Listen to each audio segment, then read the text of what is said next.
go if you don't dig techno.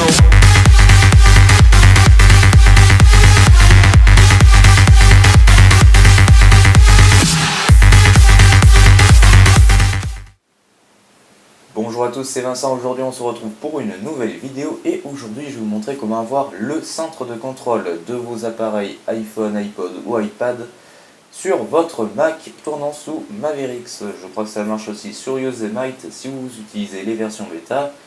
Faudrait que j'essaye, mais bon. En attendant, on va le faire sur Mavericks. Alors, donc pour commencer, vous le téléchargez. Il y a un lien de téléchargement dans la vidéo. Moi, je l'ai fait directement sur le site. Donc, vous allez le trouver dans vos téléchargements. Moi, j'ai mis sur le bureau pour la vidéo. Vous faites glisser l'icône qui s'ouvre dans le dossier application.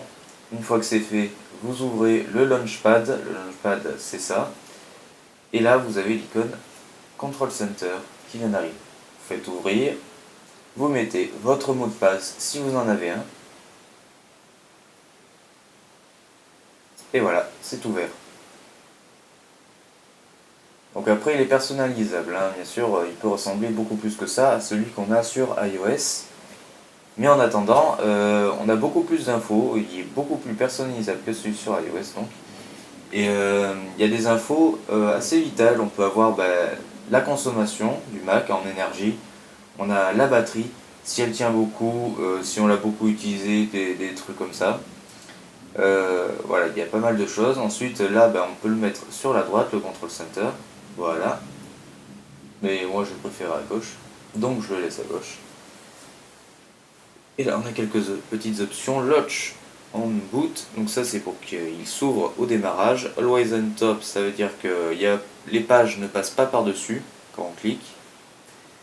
Show drivers. Alors, ça, c'est pour les disques durs. Pour les afficher.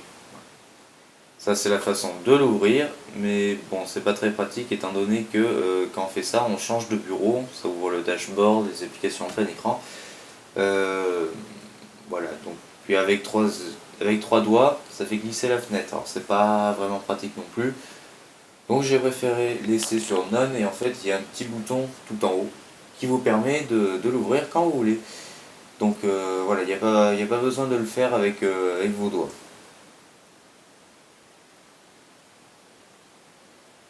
Voilà, j'ai fait glisser une icône sans faire exprès en testant le 3 doigts.